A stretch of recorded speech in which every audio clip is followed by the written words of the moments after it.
What's up, everybody? Just want to take a quick second and let people know that I am self supported. I now put all of my episodes on Substack for paid subscribers. I put them up early, and then 24 hours later, I release them to the public on all my platforms. I also have Venmo, PayPal, Cash App, Buy Me a Coffee, Zelle, a P.O. Box, and I don't think, Locals, Patreon. And all of the links are in the show notes of every single episode I put out. So look forward to continuing to provide great conversations. And thank you all for your continued support.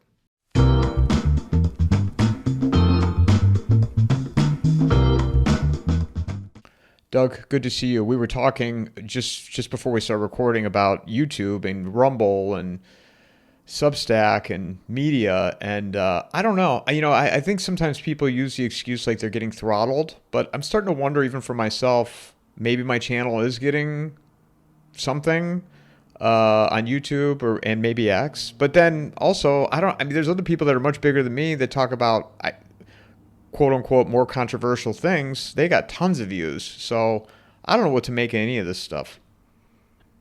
Well, I don't know how much of it is the algorithm and how much of it is the little people behind the scenes that maybe hate what you are trying to do or say, or whether it's a policy of the big guys. I just don't know.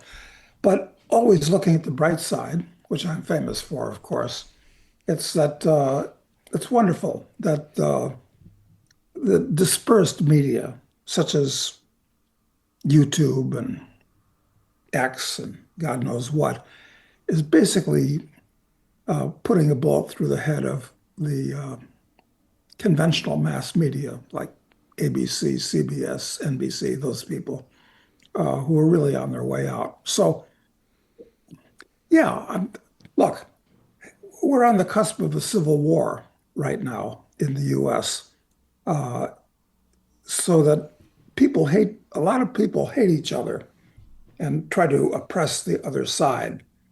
So maybe, you know, maybe we're being oppressed by the people that control. Who knows? I mean, all we can do is just do what we do and hope that truth and light triumph in the end. It's like a superhero movie, Doug. I keep referencing that on all my shows because there are people out there that have this, and there's nothing wrong with having optimism, but the whole idea of a superhero movie and the good guy will win. I don't know. I mean, I don't know where how this plays out, but I can tell you. I mean, you and I have now spoken several times, and over the course of I think a year and a half to 2 years, and things are feel like they're really coming apart right now, doesn't it? Yeah, it does feel that way. The antagonism between different groups in the US is growing. It just seems that to me. That's strictly subjective uh, perception on my part. And it's clear that our God Emperor, Trump, is creating chaos and antagonism all over the world. And I don't know where that's going to end up. In fact, I've increasingly come to the conclusion that it, Trump is not just a narcissist, which is very clear, and a megalomaniac, which he's been turning into, but I think he's I think he's actually mentally unstable. And I hate to say that because, uh, of course, I didn't vote for Trump because I don't believe in voting. But I'm so glad that he won, or at least I think I'm glad he won over those horrible criminals, uh, Harris and Waltz. I mean, that probably that would have been a catastrophe for the US. And of course, we thought that Trump would be better because he's at least a cultural conservative. He doesn't overtly want to overturn the whole basis of American civilization, which the Democrats do. But this guy's getting out of control.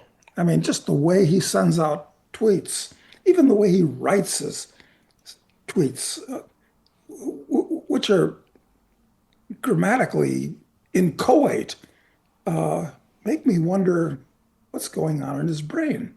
Although I'm still amused listening to him talk, he's inadvertently at least a stand-up comedian. So It's I have said that I'm not going to vote this year. I'm not participating any longer. And but one thing's for certain is leading up to the midterms, it's going to be entertaining as hell watching this reality show go to a whole new level. I mean, you're going to have a cage fight on the White House lawn this summer. yeah, that's great. I mean, that's as close as we can come to Roman gladiatorial combats. Sure. I can't. Every time I even say that, I laugh. Like there's going to be a cage fight on the White House lawn. They're going to walk out. I don't know if they're going to walk out of the ballroom, the fighters, and route to the Rose Garden. To the Yeah, well, the nice thing is it's putting politics in the place where it belongs. It's kind of saying to people, this is all spectacle. I mean, it's can you imagine somebody like Dwight Eisenhower having put on a cage fight on the, no, you couldn't. Or in fact, anybody before bef oh, no, it's all comedy and tragedy, and it's out of control. It's a lot like that movie Idiocracy. I presume you've seen that. I have not. You're the third person in the last week that has brought it up to me during the show to watch it, and I meant to watch it this weekend, and I still haven't. I still have not. But yes, It's very funny. It's worth watching twice, and you might start to see it as being a documentary as opposed to a spoof and a comedy. this episode is brought to you by Vaulted, launched by McIlvaney Financial Group. The simplest and most affordable way to own physical gold and silver. Physical gold is the only asset outside of the control of the government and banking system. They can print dollars, but they can't print gold. Click on the promo link in the show notes or go to vaulted.blbvux.net/coffeeandamike. Yeah, I'm gonna watch it this week. When did the whole stop voting for you? When did that start? Well, I'll tell you my sorry voting history. Uh, the first time that I was able to vote was in that election between, who the hell was it? Who did Nixon run against? Was it McGovern? Anyway, it must have been when? 1968? I don't know. I can't remember. Anyway, idiotically, I voted for the Republicans because they seemed, even then, less evil than the Democrats. And then I didn't vote for my whole life. And I haven't. So I'm a non-voter. And when I was on the Donahue show, I had an hour all by myself the day before the national elections in 1980. It was perfect timing to have an hour by myself on the day before the national elections. And of course, Phil asked me, "Oh, you must be voting for Mr. Who was Reagan?" And I said, "No, I'm not voting for Reagan." Oh, whatever the hell it was. So he's a very sharp guy, Phil Donahue. And he said, "Oh, you must be voting for the then you must be voting for the Libertarian candidate, whoever the hell it was in 1980." And I said, "No, I'm not voting at all." And that's true for five reasons. And at that point, I started reeling off the five reasons, and there are more than five, but there were five that I was looking at closely, uh, why I wasn't voting on the next day. And it was one of the audience generally liked me. And of course, that was the Oprah of its day, the Donahue show. But they didn't like the fact that I said I wasn't going to vote. The other thing they booed me on was when I said that I wouldn't go to college. And I suggested nobody, that was back in 1980, I was saying that. Both don't vote and don't go to college. So the audience didn't like either one of those things. What were the five reasons, Doug? Well, let me see if I can recall them from the depths of my memory. Uh, the lesser of two evils is still evil. And most people don't actually vote for any of these fools. They just vote for the guy who they think is least bad. Increasingly, I think that's the case. But the lesser of two evils is still evil, so I don't believe in participating in it. Um, Another reason I gave was it wastes it wastes time having to register and hang around a government polling place with the kind of people that you'd expect to hang around a government polling place. What else? What are the other reasons? Well, I don't know. I give it so little thought these days. But fortunately, I didn't get to the most important reason, which was the last reason, the fifth reason, because the audience was just too damn restive. So I didn't get to this, and it was to say, your vote doesn't count. Because all of these fools like to believe that their vote counts, and it doesn't count. Or let me put it this way, it counts about as much as a grain of sand does on a giant beach. So, I mean, I can understand voting in your city or town or perhaps even county election. But statistically speaking, your vote doesn't count in the national elections, entirely apart from the fact that I think there's massive fraud and has been at least, well, probably forever, but massive in recent years. So I just don't want to participate.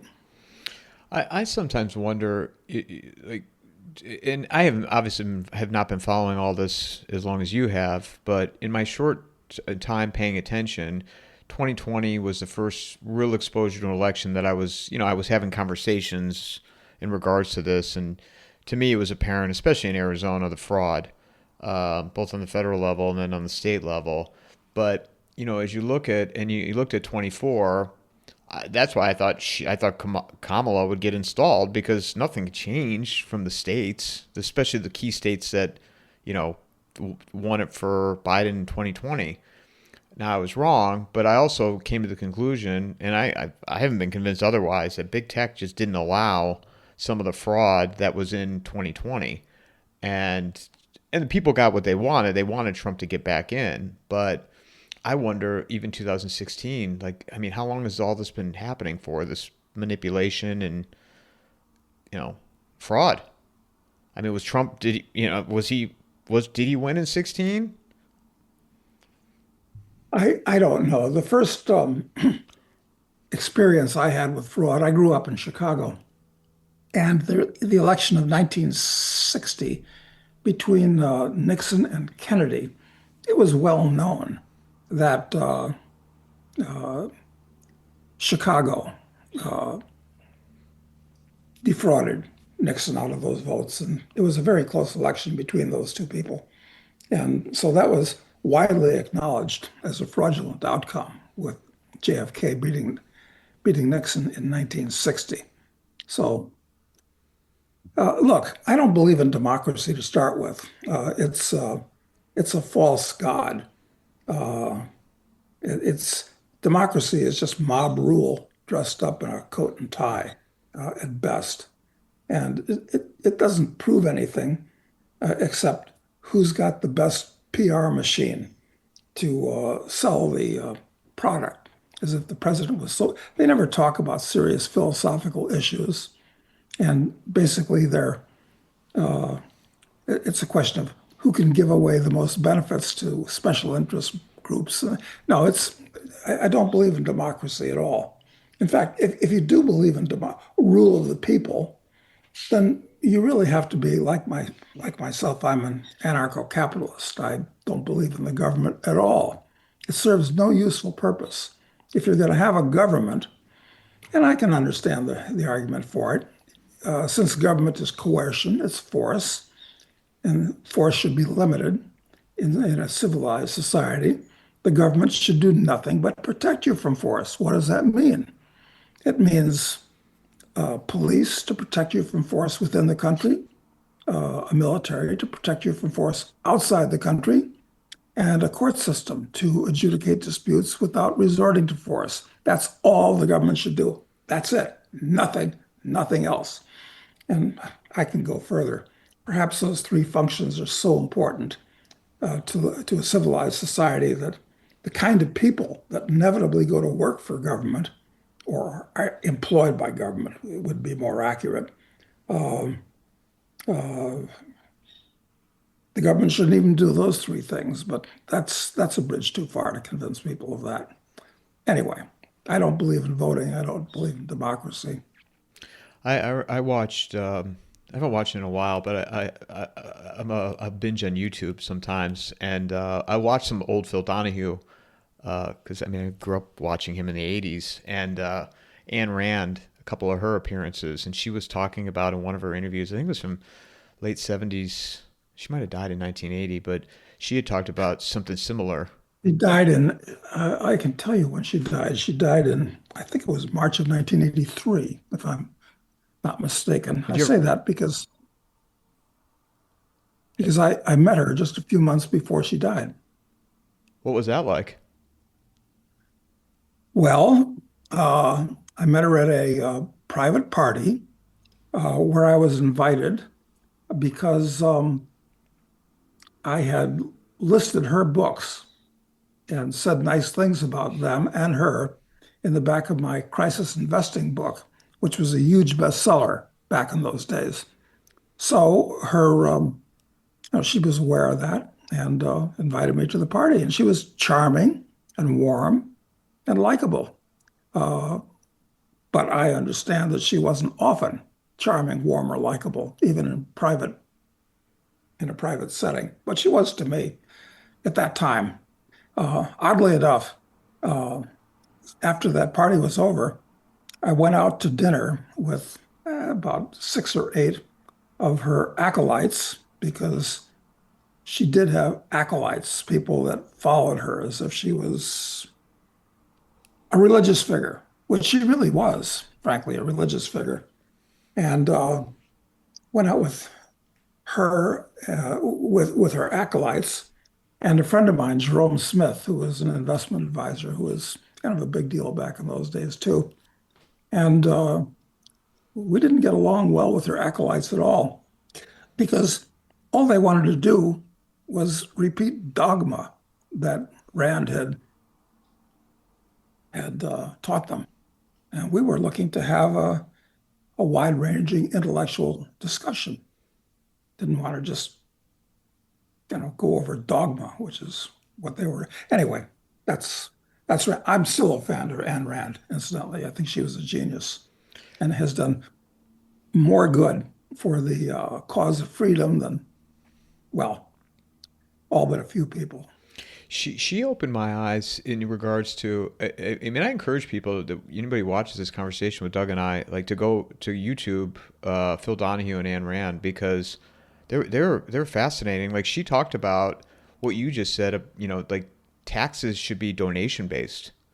Maybe a small administrative tax for police, for your local township where you live. But that was pretty much it. And I'll tell you the other thing she said. She said she would never vote for a woman for president or governor. She would never vote for a woman to be in charge of the military. And these women would be like, in the audience are like, because you remember how Phil Donahue, he'd run around and Yeah, sure. one of the YouTube videos, it was a big venue, bigger than his normal studio where she was. And, these women were like, oh, and she's like, are you crazy? A woman that could order young men to go die? You are nuts. I would never, ever. Changed my whole perspective when I watched that years ago. Yeah, because women, I mean, they're the kinder and gentler of the two sexes. Yes, I buy that.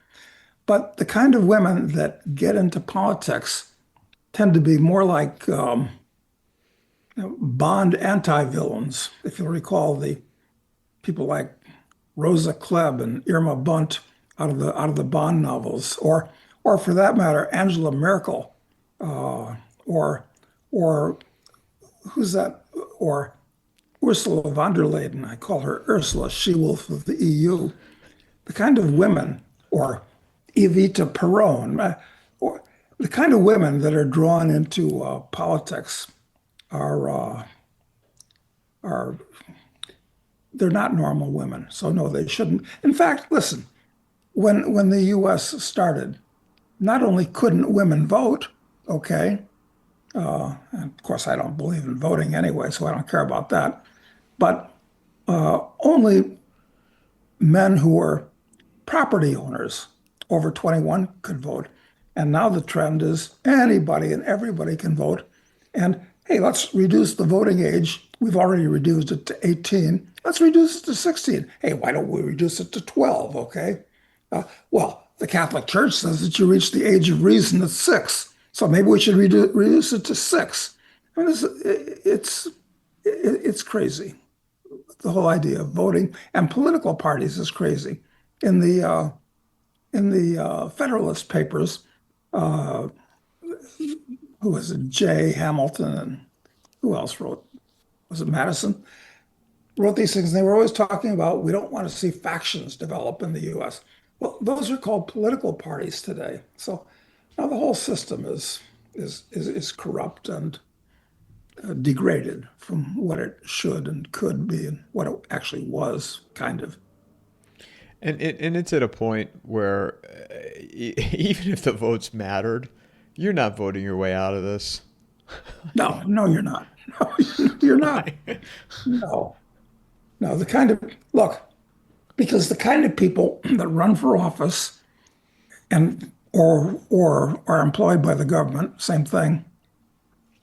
They're not the best and the brightest type, which they try to sell you on. They're the poorest and worst type of person.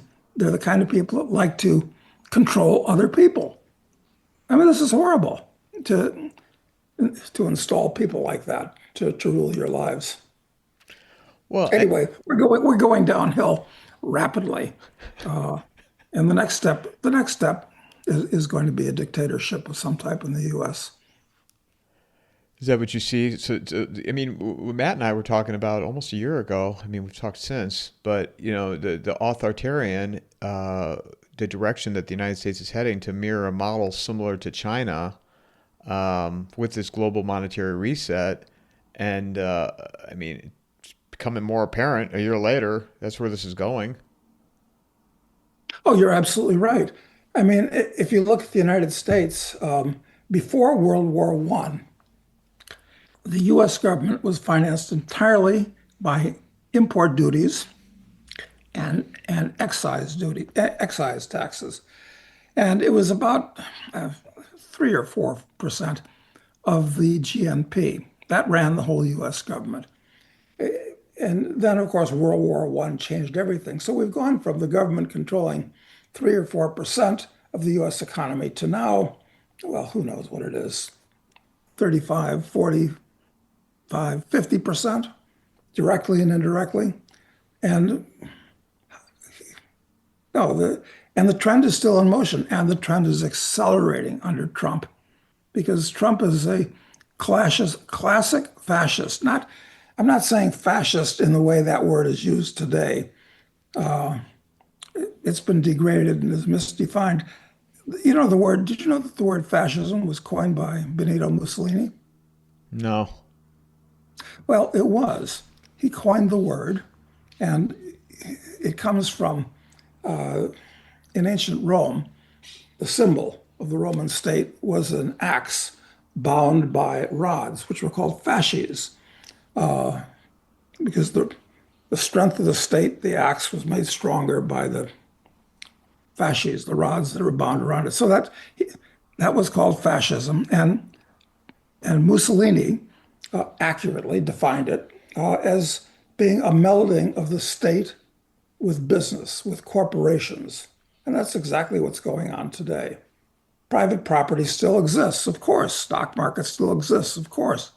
But the state and business are working hand in glove together. But now you wonder, though. I mean, I don't even know. I don't even wonder. It's the corporations that are manipulating the government. And didn't it used to be the opposite, where the government was kind of the top, the controller of the companies, and it seems like it's flipped. Well, it's always been a relationship where the rich people get into government because they like power, and the powerful people get into corporations because they like money. And of course, that works very much today, where after you work for the SEC or the FDA or any of these agencies that regulate the economy, then you get your kind of payoff by becoming an officer or a director or a consultant to these big corporations that that you took care of. You know, the one thing about the U.S. in third world countries, when bribes are given, it's a it's a briefcase full of small unmarked bills. I mean, that's cash. But since the U.S. at least used to be a high trust society, it's understood. You help us while you're in government and trust us to pay you off after you get out of government. I mean, you can't bribe a politician. What you do is you give him a giant book contract who makes millions of dollars, and then you give him corporate directorships where he makes hundreds of thousands per year, and uh, then you hire him as a consultant after the fact. I mean, this is the way bribery is done today in the U.S. You wonder if it moves into the CBDC and everything's digital, how will they be able to do these bribes? Hmm. Well, the way I just described will still work, of course, but God forbid that they succeed with their CBDCs, their central bank digital currencies. But we're clearly going in that direction, where in a number of countries in the world, you almost can't get cash. And if you're going to buy even a Starbucks, you use a credit card. In fact, even now, if you buy a Starbucks, which is chicken feed, basically $5 or $10, most people use their credit cards. So, yeah, we're moving in that direction. Well, and that's what my whole point of this is now when I talk to people and man, I get attacked on the right from people on the right, and I get attacked from people on the left. And I try to point out like, where we're at today did not happen overnight. This has been decades in the making. And we've had a lot of Democrat and Republicans that have come through, and yet you see the deterioration. It's just been slow burn, slow burn, slow burn, slow burn. Sometimes it picks up speed and it feels like it's moving very quickly right now. But this was always their intent to take us to this place. Yeah, yeah, it's statism, it's collectivism, and there's really not much difference between the Democratic and Republican parties. I mean, it used to be the Democrats were for the welfare state and the Republicans were for the warfare state. That used to be the distinction in the old days, but that's been lost pretty much. So the whole system is degraded at this point. Listen, I'm talking to you right now from my farm in Uruguay, and it's perfectly safe being in the U.S. But I think things are going to get wild and woolly and violent before Trump's out of office. And like I said before, I don't think Trump is going to serve out his full term. There's any number of things that could cause that to happen, but it could become a chaotic situation with secession movements and God knows what. I mean, the U.S. has become unstable because we're not a country anymore. We're a multicultural domestic empire. That's what we are really are. Well, international empire too, obviously, with how many hundreds of military bases in other people's countries around the world. Do you think we're already in a civil war? It just hasn't gone fully kinetic yet. Yeah, that's you know, it seemed like we were at the edge of a civil war back in the late 60s and early 70s when most people don't recall, but there were about 4,000 bombs that went off in the US in universities and government offices and places like that. But then things quieted down. But we don't have bombings today, but I think it's much more serious now than it was back then. Uh, are we actually in a civil war yet? Well, it's not going to be like the unpleasantness of 1861 to 1865. Nothing like that. Not with armies drawn up in battle lines. It's not going to be like that. But the red people do hate the blue people and vice versa so much that I don't know what form it will take. But I don't know how the U.S. can hold together because we don't really have a common culture anymore. Well, we kind of do among a portion of the population, but the well, the fact look, these 200,000 Somalis that were imported into Minnesota, okay, where the hell did they come from? Who paid for them to get here? How have they supported themselves? It turns out that almost all of them are on welfare, eh, entirely apart from all the money that's been shown that they're stealing. But they're not the only group of which that's true. And these people are never going to integrate into the U.S. And should they? Because, look, I'm not a Christian. I'm not a Jew either. I'm not a religious person.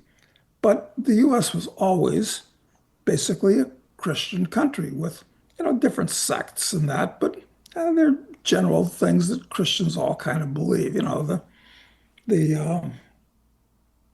Sermon on the Mount stuff and that. But that's all being washed away. And when you import a religion, I would say it's a cult, very successful cult. Well, I could say that about the Catholic Church too, where I grew up. But like Mohammedanism into the U.S., Islam runs counter to all traditional American values. So it's so destabilizing. Well, and also, in regards to Civil War, if we're in one or not, I mean, you have local and state that are just ignoring federal laws and vice versa. And as you see Minneapolis, I don't know, it's like every day, like a football game. Here I am using the superhero football game analogy of watching this.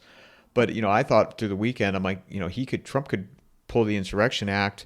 I was reading how they have, was it 1,500 military that they're ready to deploy to Minneapolis. And, the timing of this story that Nick Shirley put out with all this fraud, I don't believe anything is by accident that they put this out because this fraud is not new. Yeah.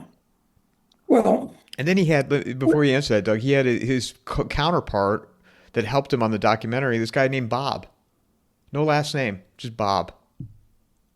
Wouldn't you say your last name if you're a part of this? It's going to get millions of views. Bob. yeah. Well,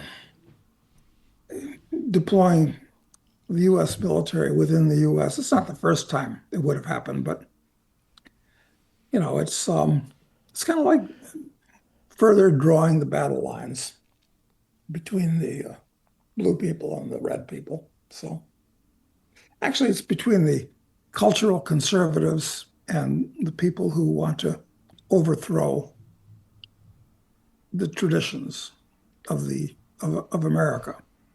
And I don't say the U.S. because the U.S. is just a political entity, which there's 200 others. And the United States is looking really more and more like every other country in the world, covering the face of the world like a skin disease. I mean, we used to be genuinely different as America. I mean, founded on real principles, personal freedom, freedom of thought, freedom of commerce, and individualism. But, there's lots of people that actively hate those things. So America as a concept is being washed away, and it's a pity. I think is one of the biggest contributors to the downfall, though, and especially after 2020, you had this absolutism. I don't even know if that's an actual word, but the idea like I am absolutely right, I'm absolutely right, I'm absolutely right. And you had these people that would trust the government, trust the agencies. They're looking out for my best interest, right? And you had a With you're talking with the COVID yes, scam. yep, and then Yeah. the jabs after that. So, but then people they started to realize, right? So you had that split, and you still have people that believe They believe in the system. Well, then you go a step further where you have the MAGA, where people believe Trump. They believe in MAGA, absolutism, absolutism, absolutism. I don't trust the government, but now that these people are in the government, I trust the government, which I find ironic, which creates further divide. And I see that's where I see it splitting again because you've got people in the media, the quote unquote alt-right media, where they're going to awards dinners at Mar-a-Lago, which I don't know how that's not a conflict of interest. Independent media awards dinner at Mar-a-Lago. Right, of course. but but then also you have people that are calling for the Insurrection Act on the alt-right, which if Biden would have been in office, they would never have dared call for that. Or the alt-right calling for the elimination of the filibuster. And it's like, here's this absolutism again. I don't know what I'm saying is making sense, but it's creating further divide. Well, the state is becoming more and more powerful, and people need and want more things from the state than ever before. It's a bigger and bigger factor. But, look at the kind of people that get elected to national office. I mean, who could have in their wildest dreams imagined that two degraded beings like Kamala Harris, I mean, who's stupid and a drunk and a socialist, and that guy Waltz, you know, who's being shown up as being a criminal, but these are nothing nobodies, and they were going to be the two most powerful people in the country. What's going on? Because half of the people, more or less, not counting the fraud and who knows, but roughly half of the country wanted to see them in those positions. I mean, this is a cultural thing that we're dealing with, not just a political thing. And so how do you start to move this ship back in the right direction? Because this is what people push back on me, Doug. They're like, "Well, you don't provide any solutions," and I say, on the federal level, there's nothing I can do about it. We talk about this, but there's anything I say is not going to change how this plays out at the top. Yeah, well, the way these people got into office, it was gradual. It started with the education system way back when, where you inculcate kids. It's was it? So, well, Lenin said it, but also who founded the Jesuits? Saint Ignatius Loyola. Yeah, both of them said, "Give me a give me a child, and by the time he's 7, I'll change the way he thinks for the rest of his life." Both of them said that. And of course, the national schooling system made that happen so that everybody is inculcated with the values that they learn in school. And that's where it started about 100 years ago. But how can you change it now? Okay, that was the question. Well, I guess you could put it into reverse, but how are you going to capture the school system and put free market, pro freedom people? You can't. The teachers' unions, and it's just too hard to change. I mean, look, even Chile, which was a backward second-rate mining province, when Allende took it over, and then after Allende was killed, 1973 was it, by the by Pinochet. Pinochet reformed the country. Now, I guess it's true that he killed a couple thousand people, uh, which is all that they remember him for at this point. But he turned, in other words, I guess what I'm trying to say is that just like Pinochet showed, it's important to get control of the apparatus of the state because people are used to doing what they're told by government officials, in addition to the fact that if you have control of the army, the police, and the secret police, of which we have a whole bunch in the US, the FBI, the all these Praetorian agencies, yeah, people fall in line and do what they're told. So I guess if you want to turn around the US, you might have to do it at this point by capturing the state. But it would have to be violent, wouldn't it? Well, maybe what Trump is trying to, I don't know.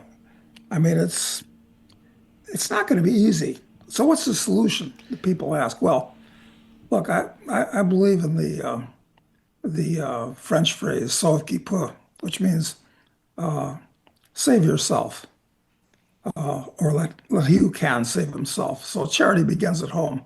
Look out for yourself and your family and your friends. And maybe in the years to come, you just got to let the U.S., which has a life of its own, sort itself out. And meanwhile, you be someplace where you can be safe and happy and prosperous. Well, I'm here in Uruguay, which is a backward little welfare state in South America, but they leave me alone totally. I don't have the last thing that would happen to me in here in Uruguay is that at 3 o'clock in the morning, uh, the police would break down my door and accuse that. That's just not even on the radar. But it is in the U.S. Well, I also think is, what we talked about earlier, how it's just, withdrawing from the system the best that you can in terms of not participating. Now, I know if you live in the United States, you can't completely withdraw. It's very difficult to do that. I've got an iPhone, I'm on social media, but not participating by not voting. You've talked about, health insurance and what your thoughts are on that. Those type. Medical insurance, I hate to call it health Oh, sorry, insurance. that's right. Yeah, it doesn't insure your health, it's just medical expenses anyway. But go ahead, I'm sorry. No, no, no, no, that's okay. But you've talked about medical insurance, and well, here, go share your thoughts on medical insurance and what you think overall of just insurance. I understand that that a family, a man, a wife, and two kids in the U.S. pays an average of $2,000 a month. And then there's copay and deductibles, which are substantial. It's a bureaucratized scam at this point. Uh, it wasn't so long ago, like even in the 1960s, when if you bought medical insurance, it was pretty complete and pretty damn cheap. Uh, and anyway, if you went to see your doctor, you'd pay him for the visit and whatever he did. But since then, it's essentially been nationalized, certainly since Obamacare and bureaucratized. Uh, Answer to the question is, and, and of course, it's also problematical in that employers are supposed to give everybody their medical insurance too, which disguises the real costs and further corrupts the system. But well, you shouldn't work for anybody else. You should be self-employed. You should be an entrepreneur. And if you are, I don't think you should get medical insurance. Rather, you should put the money aside in a separate account to pay for medical expenses as they come up. You'll be way ahead of the game financially, and I think you'll be way ahead of the game medically too. Because if something serious happens to you, I mean, I'd probably have an operation done in a foreign country competently and much, much more cheaply. I might go to Thailand, for instance, which may be the best place. Or, I mean, I've had some medical work done here in Argentina, extremely high quality, really hands-on. I mean, it's like the doctors actually spend time and talk to you, and inexpensive. So there's a lot of places where things can be done. I mean, look, I had an emergency operation due to an infection on my foot. That long story, how I got it, and how it evidenced itself all of a sudden in my hotel in Mexico City. So I went to the emergency room. They said, "This is serious. You've got to have an operation tonight," because the infection had just exploded. Uh, and they said, "There's a chance you can lose your foot." But they did an excellent job. And the whole thing, soup to nuts, cost $5,000. I mean, just a visit to an emergency room in the U.S. can cost you $5,000. Forget about the blood tests and everything. So that it used to be that the U.S. was the best place to go for medical. I think it's now one of the worst. And because the doctors are so regulated and so bureaucratized, they're all working for HMOs of some type that, basically make them brain dead, telling them this is what you can do or say you can't do. Anyway, just a thought. But Americans are so provincial. They think that the whole world is the US, and it's not. Well, and the idea that you can't even shop around an MRI, or it has to be within the network, and they can't tell you what things cost. Right. But people, this has been normalized though, and people just accept it. It's It has. unbelievable to me. And when you visit your doctor's office, all those nebbishes that are filling cubicles in his office, they're not nurses there to help you medically. They're administrators to fill out insurance papers and to keep records for the government and all this type of thing. So it's the whole nature of the practice of medicine has changed in the U.S. Over the last couple of generations. Well, and then the whole idea too with these all these codes, right? I think they're on ICD-10 now, and you have to buy these physician groups have to buy these expensive EMR, electronic medical records, softwares to enter all this data in, and these programs cost thousands of dollars. So the doctor has to see X amount of patients just to try to cover the nut. Yeah, yeah, it's it's be, it's become corrupt. I mean, the longer any organization in medicine has been made into a behemoth that's organized where everybody's observing the dictates of the CDC and WHO and God and the insurance companies, the longer anything sticks together like that, the more bureaucratized and the more corrupt and the more inefficient it becomes. So it's too bad about medicine. And of course, the drug companies are really out of control too. Uh, so I don't know what's to be done about it. I think these things have a life of their own, and you just have to let them degrade to the point where the whole system collapses and then it's rebuilt. Well, it doesn't necessarily have to be that way, but everything is so bound in concrete today, it's hard to see how we can change things. It's like a runaway train. How do you stop a runaway train? You bring up the drugs and the pharmaceuticals, and this is where I was laughing about the Venezuela drug boats, because remember that was the first story circulating around about blowing up drug boats in Venezuela. Ah, And I mean, yeah, talk about a criminal act. I mean, you cannot, or you should not, or just attack boats on the high seas on the assumption that they're drug boats. And it's dozens of them at this point. And that one instance where they sank the boat, and then there's a couple of guys that are swimming around that survived, hanging around on the. And they came back and machine gunned them. I mean, this is a genuine crime. Somebody should be prosecuted and jailed for that.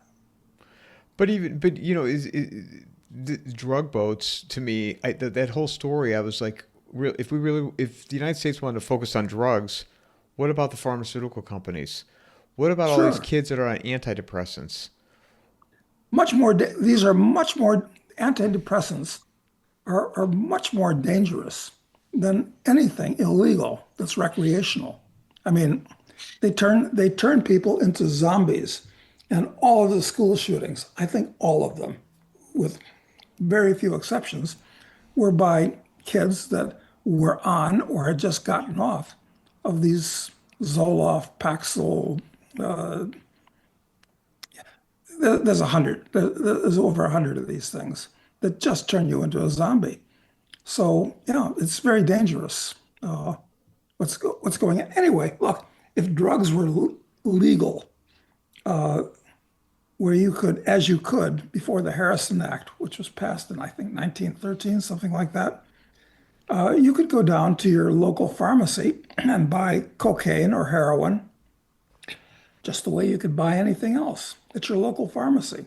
Was it a big problem in the country? Well, there's always some addictive type people, But the pharmacies weren't like pushing cocaine and heroin on people in those days, but now they are because there's so much money in it because they're illegal. So you want to solve this whole drug problem, just make everything legal. And yeah, will some people kill themselves? Probably less than now because at least you'll know what you're taking and they won't be adulterated. And the whole system's screwed up. Yeah, it's a fine line, right? Because like now that marijuana is, recreational, and I don't even know how many states now, but the stuff that they're putting in it that people have smoked, I mean, Mm. it's not the recreational marijuana that I remember in high school. No, no, you're right. The marijuana today is so genetically bred to be powerful that it can fuck you up all day long. And and it's popular. So why do people take drugs that, or for that matter, drink too much alcohol? It's because they're unhappy with their lives. They're trying to hide from reality. And drugs and alcohol disguise reality, gets you out of reality for a while. So it's a bigger problem than just that.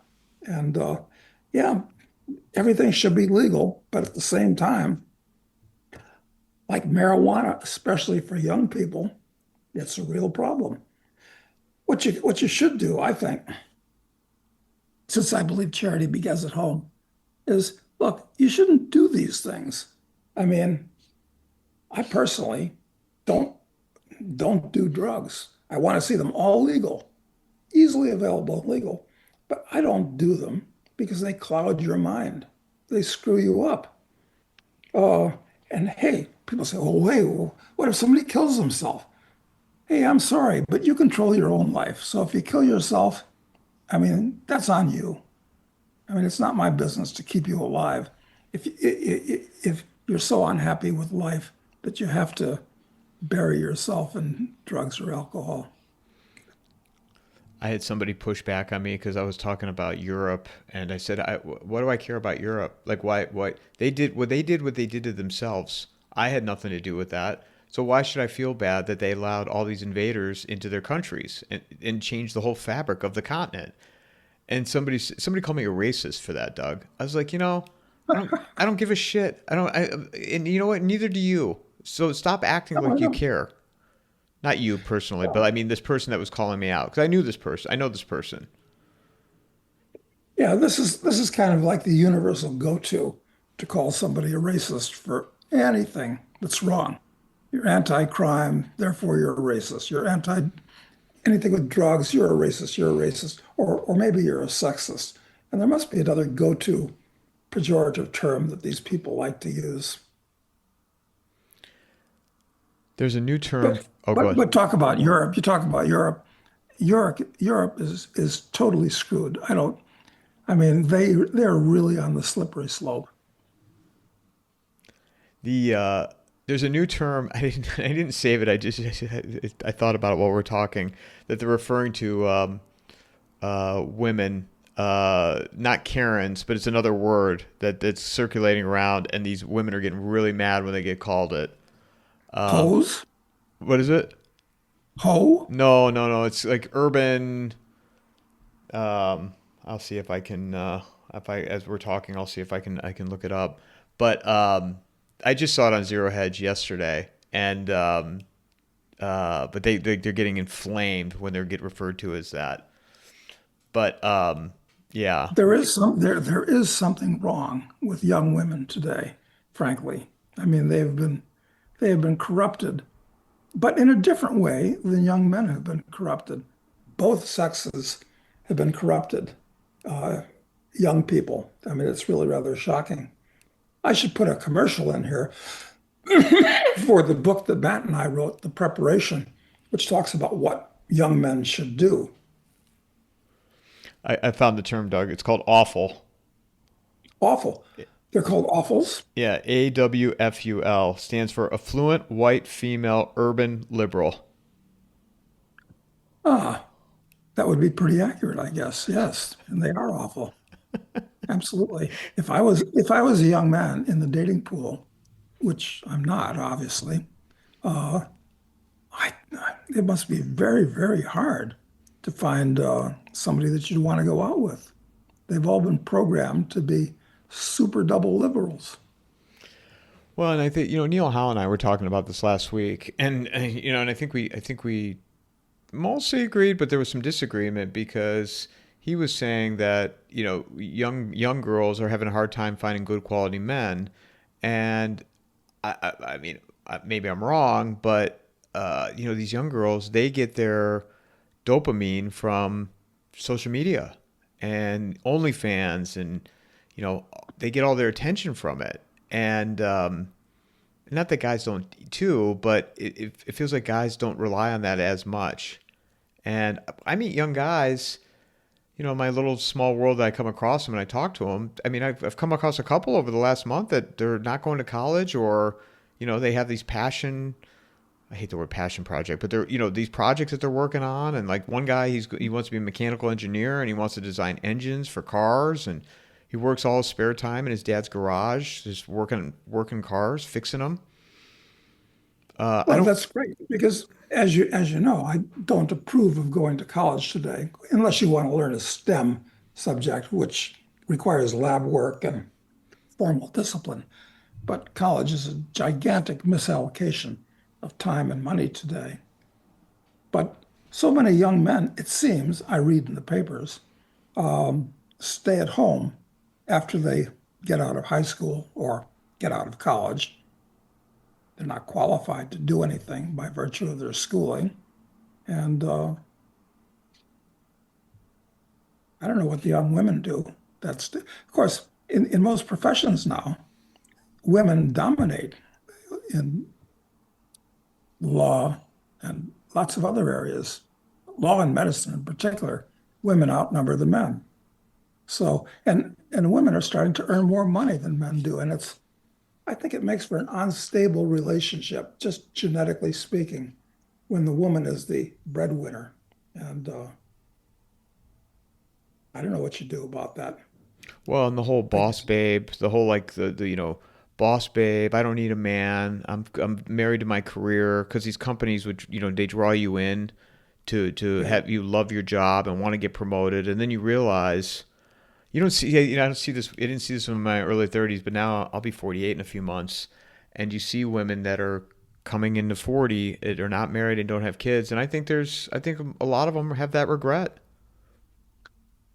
yeah, I think they do. So I guess they turn into cat ladies as they get older.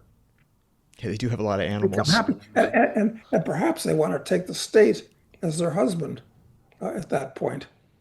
I mean, you don't have a family to relate to and to take care of you. Well, that's what the state's there for. I want to shift to talk about what's at the top of your mind on the geopolitical state right now from a global. What's number one as we sit here, January 19th, Martin Luther King Day? Yeah, which shouldn't be a holiday, incidentally.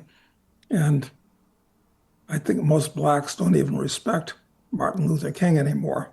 What impresses me is a pretty decent guy, uh, but I wouldn't have had a national holiday for him. That should be for mythical national things, not just catering to just one group.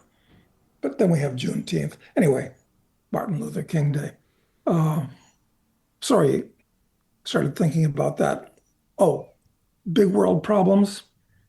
Look, like I said earlier, Trump is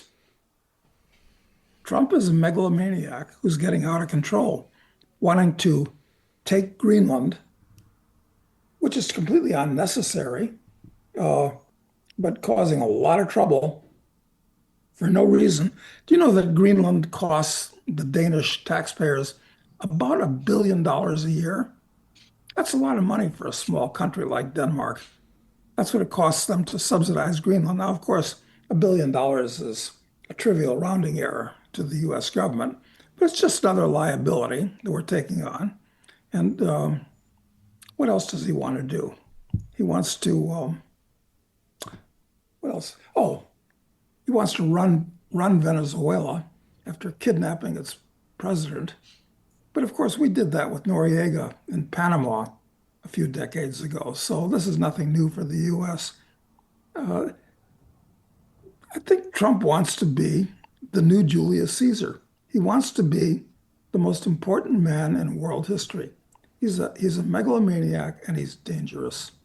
So I think the 25th Amendment should be used. But but you got to look at the good side of Trump. He's a cultural conservative. He's doing his best to destroy wokeism. Whether he'll succeed or not, I don't know. Anyway, Trump is doing all kinds of dangerous things. I mean, he's like a puppet of the Israelis to being used as a cat's paw to attack Iran, which is hunting big game. But on the bright side, maybe if they have a revolution in Iran, it'll break up into several different countries because it really is. It's a domestic empire where you've got vastly different groups that speak different languages and have different cultures. They're all part of Iran. And the native Persians in Iran are only 40% of the population. So I'd rather see a dozen little countries there than one big one run by an Ayatollah. Yeah, but Trump is going to Trump is a destabilizing influence. He's getting very dangerous. Look, he added $500 billion to the defense budget, so-called defense budget. It's the war budget. Well, it's the War Department now. I mean, the U.S. is bankrupt manifestly. Doge no longer exists, and he's spending money like a drunk sailor. So, And don't forget about the Gaza peace plan, Doug. oh, the Gaza peace plan, of course. What's it have to do with peace? I mean, it's got nothing to do with peace. I mean, what are you going to do with those 2 million Palestinians? Where are you going to put them if you turn it into a real estate development? Where are you going to put them? Well, maybe they'll put them in Somaliland, which the Israelis have just recognized. Look, we're on the edge of World War III here. Things could get out of control, and you can't predict exactly where it'll blow up first. But you know, I'm happy being here out on a farm in a peaceful Latin country. I mean, nobody wants to die in a nuclear war. Does it make you think at all to like get rid of everything you have in the United States with everything going on? Would it really help me to do that? Because unfortunately, being an American, carrying an American passport, has become a gigantic liability for anybody in upper income brackets, which I am. Because if I renounced my U.S. citizenship and never set foot in the U.S. again, I would be obligated to continue filling out their forms and paying their taxes for the rest of my life. That's the law. And when you're dealing with something as powerful as the US government that can snatch somebody from any place, anywhere in the world, uh, it's dangerous. So uh, hmm, it's a disadvantage being a US citizen at this point. It really is. The what do you, and I've heard you and Matt talk about this, the enemy from within. What concerns you more on, is it more on the global level or more of a civil, more unrest in the United States? One thing I've learned about the United States, though, at my road trip I did last summer, I don't know if I told you this. I was in Virginia for about a week. Oh yeah, where? Reston, Where'd you go? Where? Reston. Reston. Oh, well, that's really Washington, D.C., suburb of D.C. Yeah. It was like close to the empire, the evil empire being. Yeah, exactly. Yeah, you were rotating around the Death Star, going to Reston. Went to Charlottesville too.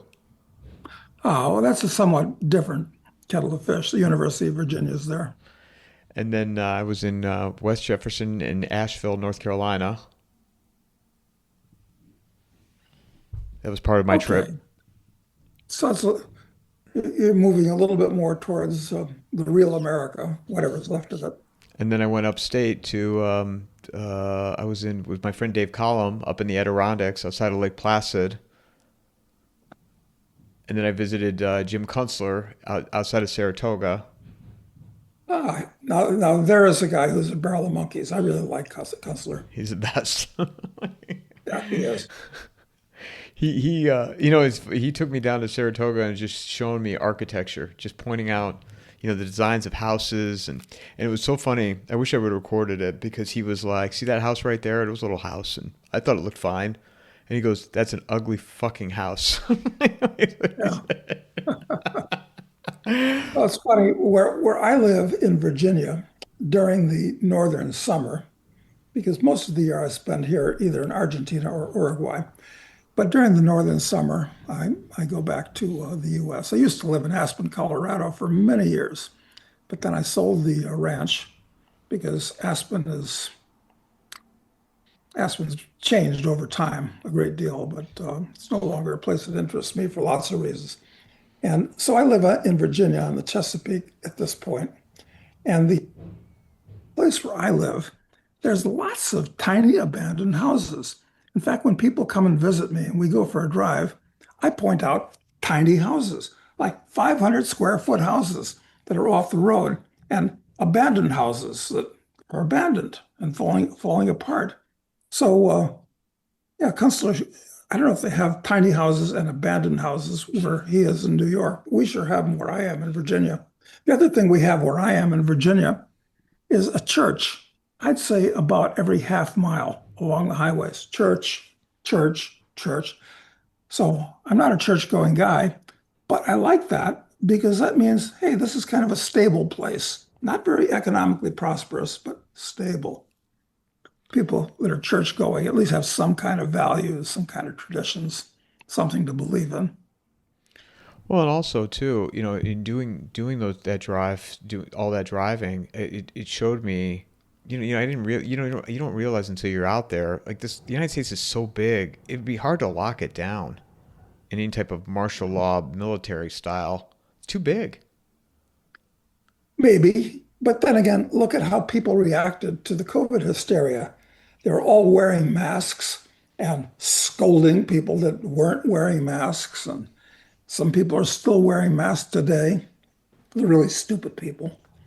So maybe you're right, but maybe not. What do you see, Doug, by the end of 26? What's the United States going to look like? And then after you answer that, what's the rest of the world going to look like? Let's play Clue for a second. Well, at some point, the stock market, which I think is grossly overpriced, uh, it's a balloon in search of a pin, is going to burst. And that will be a destabilizing thing for lots of reasons. So uh, that's not good. And as the US government borrows trillions more dollars, they're borrowing about $3 million, $3 trillion a year now, but not really borrowing it because they're selling their debt to the Federal Reserve, which has to print money to pay for the debt. And that's the basic engine of inflation. So the bond market is re-entering a long-term bear market, which is not going to be good for real estate prices because you can't buy or sell a house unless you can borrow money. But interest rates over the next from here on in really are going higher. So financially, the US looks pretty grim to me. And that's going to have consequences across the board.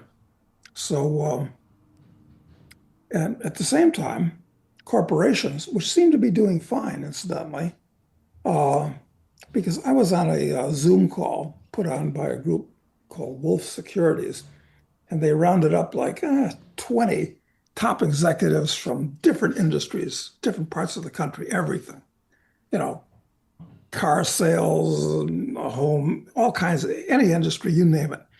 And they asked these guys, so how's your company doing? How's the business doing? They're all happy. But I think the average American isn't so happy. So the corporations are doing fine, but the people aren't, which is another destabilizing influence. Um, so I see more and more instability. I guess that's my theme here. Well, and the whole kicking the can down the road for as long as they can, right? So now you can use your 401k to make a down payment on a mortgage. I don't know if they've finalized that, but I know that's been tossed around. They probably will to prop up the housing market. And you might think, well, hey, that's a good thing. Okay, but what's a house? A house is a long-lived consumer good.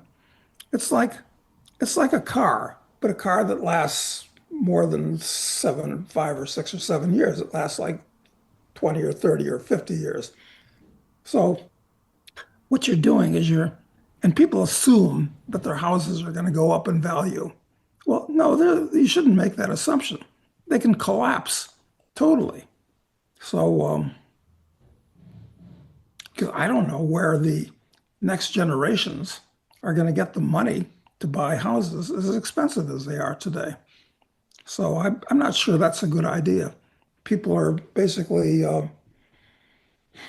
damaging their prospects of a pleasant retirement by buying a speculative vehicle like a house. I know people don't think it's a speculative vehicle, but it's a consumer good which should be depreciated because houses don't get better. They get worse over time. They fall apart. They get they get termites. They get mold. They get rot. Their roofs have to be replaced and so forth. So people look at houses the wrong way. Anyway. Anyway, another bad idea on the part of the Trump administration. Everything he does from an economic point of view is a disaster. Although maybe not entirely. I understand that he's still making efforts to get these agencies to deregulate. I don't know how hard he's trying. Well, and then you have the 50-year mortgage on top of it, which they've thrown around, and just keep people in debt longer and longer and longer. That's a monkey on your back that you'll never be able to get rid of. 50-year mortgage. I mean, when you have debt, you're limited. You you can't go in. If you have debt, you've already consumed that capital somehow, or somebody else's capital, but or mortgaged your own future to pay that back. Bad idea. Turning Americans into serfs, which most of them are at this point. Well, and then he's the capping the credit card rates too. Oh God! Look, classic Mussolini fascism. That's what this is. He's actually imitating Juan Perón in Argentina, which is odd because since Javier Milei was elected in Argentina, we have some problems with, incidentally, because of some of the things that he's doing. But I'm a purist, so don't listen to me. The United States is going in the direction of Argentina, which used to be one of the wealthiest countries in the world and then turned into a shithole. Well, a semi shithole, kind of a depressed country with lots of poor people, but beautiful. So the US is following the path of Argentina, which is not good. While Argentina, having arguably hit bottom, elected Milei, who's, wants to. Anyway, I just wish Argentina spoke English instead of Spanish. That would make it a lot easier for people to move down there. Uh, What what's next for you and your show with Matt and well, look, it's not an economic venture for Matt and I because we're both kind of independently wealthy. We just do it because it seems like a good idea. And I think it's great, by the way, Doug. I actually enjoy your guys' show, and I really like when you guys have guests on too. And not that you ask me my opinion, but as long as we're talking, well, I feel compelled to well, share that with I, you. I, I value your opinion, and we don't have guests on as often as we should, basically because it's just easier to just rap about current events. And some of the guests that we've had on have been unpleasant encounters, like this guy that wrote that book, oh, what the Perkins wrote this book called Economic Hitman. We didn't get along at all. So I don't know. I'm fine to have guests. We don't have them as often as we should, of course. But Matt says that Dave Collum, who's a friend of yours, would be a good guest, and I'm anxious to meet him. He seems like a cool guy to me. That would be We a ought to have Jim Kessler on too. that would be a fascinating conversation just to have Dave, you three just sit there. Selfishly, I'd want to have all three on my show, but I would love to listen to you guys just turn the recording on and talk for an hour and a half. You can't do a conversation with Dave for an hour though. I mean you can, but like I'm listening to a He podcast. seems like one of these guys with a broad range of knowledge and well-founded opinions. So the best thing to do is just to release him and let him rap, huh? Well, just to hear you guys, just to hear all three of you guys just chat.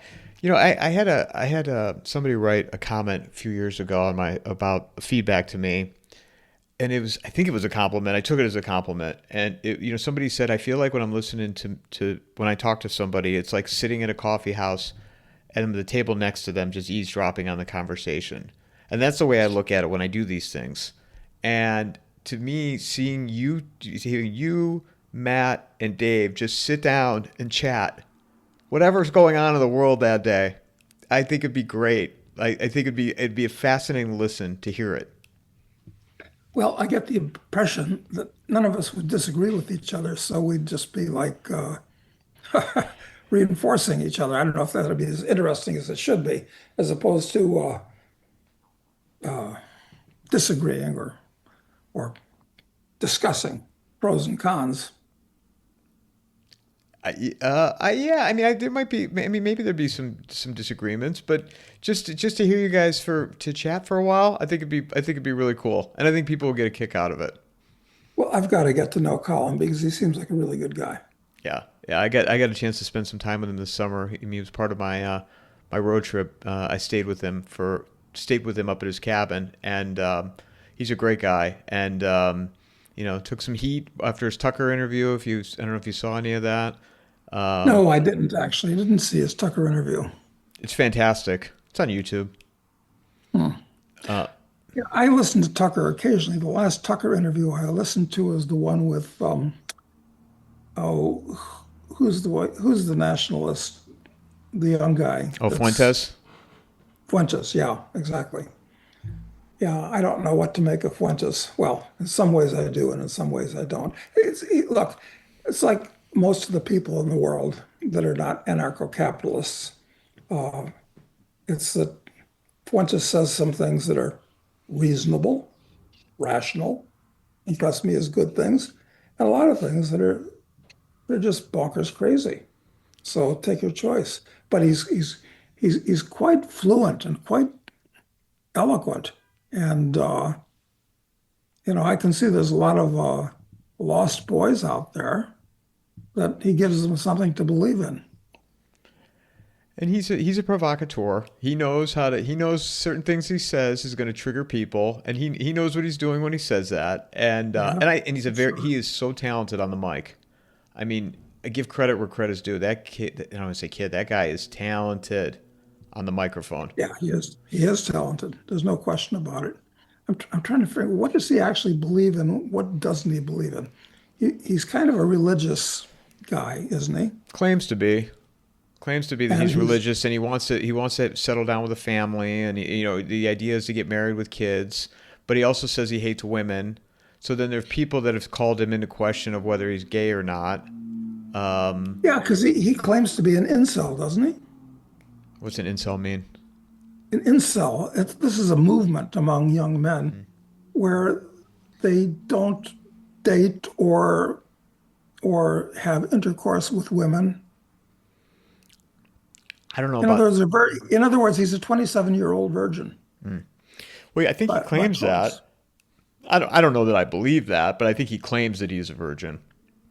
What would be the point of making that claim unless it's true? Because it sets you aside as being a psychological oddball, I would think. But see, I look back at like in the '90s, you had these singers that were all claiming their virginity, and that like Britney Spears was one of them, and then it came out later Oh on yeah, that. right. And it And turned out always, she was really a hoe. yeah, I think she had an abortion with Justin Timberlake, which she wrote in her Right, book later on. Which right. poor guy, she outs him 30 years later. Like, Yeah, but that's funny. a person like Nick Fuentes, and again, I don't know, but this guy's a celebrity. I mean, girls are probably throwing themselves at him if he's out and about, Yeah, due to his probably. status. So I just have a hard Yeah. time believing that, I don't, but I also think too, I mean, in regards to, media and these people that, they get to these top levels, you know, to get to that place, I think you have to make some kind of deal with the devil, right? I mean, do they get there legitimately on their own? Like, what kind of money is behind Megan Kelly or Fuentes or I don't know. I mean, Yeah, that's right. Can I mean, this is kind of the same argument as how did Bezos and Zuckerberg and these guys is it CIA money that backed them to get where they are? Who knows? no, Zuckerberg's one of us, Doug. He does jujitsu and he goes to UFC fights, so he'll be on the White House lawn this summer too, and because he's one of us. I will, I will say, coming full circle, I mean, and I'm not even the biggest UFC person, but I'm going to watch that this summer Oh yeah, of course, of course. Well, I I will too. I will too. because you're never going to see that again. This will never ever happen again, where you're going to have a MMA cage fight on the White House lawn. Idiocracy predicted all this. Anyway, Where can people find you, Doug? um, well, I have my podcast with Matt Smith is called Doug Casey's Take on YouTube and I guess other places. And I do a blog, written blog, internationalman.com, which is daily and free, like, well, as our podcast is. And we have some really great writers for that, and it's financially oriented. So there's that. And I have a series of novels with John Hunt, speculator, drug lord, assassin, and upcoming, if we finish it, terrorist. And there'll be three more after that as we trace our hero as he goes through politically incorrect and increasingly dangerous occupations. Got that. And I wrote this book with Matt called The Preparation, which I think everybody should read. I wish I'd had this book, when I was 18, would have greatly improved and accelerated my life as a young man. Actually, should have gotten it before I went to high school, even. It's why you shouldn't go to college, and more important, exactly what you should do instead of going to college for those very important 4 years. So that can be done. That's on Amazon. And I guess that's enough. Other than that, I can be reached either in Buenos Aires, Argentina, or Punta del Este, Uruguay, or on the eastern shore of Virginia. Well, I appreciate you as always as taking time to talk to me. And one thing we didn't even touch on is the precious metals. The pet rocks. Oh, oh, they've been very, very good to me. Very, very good to me. And as have the stocks of companies that mine them and explore for them, uh, which are still quite cheap. Gold is not cheap anymore. Silver is not cheap anymore. But the companies that mine them still are very cheap. So that's a place to be. Much better than artificial intelligence stocks. But that's just an opinion. So, you know, that and $10 will get you a cup of coffee in Tokyo. So, Do you see the pet rocks continuing to go up though? And before you answer that, I had Ed Dowd on last week, and he was saying, this is signaling there's just no trust in the system anymore. no, no, there's no trust. So you can't look, dollars are burning matches. That's the problem. So where are you going to put your money to save? Uh, what kind of currency? None of the world's currencies, they're all dog shit, basically. They're all being inflated out of existence. So if you produce more than you consume and save the difference, in what medium will you save it? Well, not currency. So what are you going to do? Speculate in the stock market, bond market, real estate market. We've talked about those a little bit earlier. Now you buy gold and silver, which aren't cheap anymore. but still they're the best alternatives out there. So anyway, that's what I do. I've done that for the last 50 years. It's been a it's done very, very good for me. And you can speculate in these mining stocks, which I think still have 10 to 1 upside potential as a group. So, take that for what it's worth. Everybody's got an opinion on where the market's going to go. Will the crypto space, will the crypto have a role in all this too, as we move in more into this monetary reset and Bitcoin specifically? I was a late adopter to Bitcoin. I only got into it in 2017, even though oddly enough, I was given a physical Bitcoin, which I still have in when 2013. I bought a Belgian friend a lunch in Argentina, and he said, "Here, keep this in exchange." So I still have it. I guess it's worth $100,000 today. So, and I've got I've been buying Bitcoin. So Bitcoin's got some problems, but it has all the basic characteristics of a good money, same as gold, just to different degrees. So yeah, put me down as a Bitcoin believer. As far as the other coins are concerned, I don't know. Don't know any, don't really care. Bitcoin's a special situation. Doug, thanks for doing this. I look forward to continuing to follow your show. I can't wait for the column episode. Hopefully that happens at some point. And, I look forward and more conversations at 26 on my show. So thank you. Yeah, we'll talk again. Hopefully nothing terribly catastrophic happens in between now and then, Mike. Mic drop.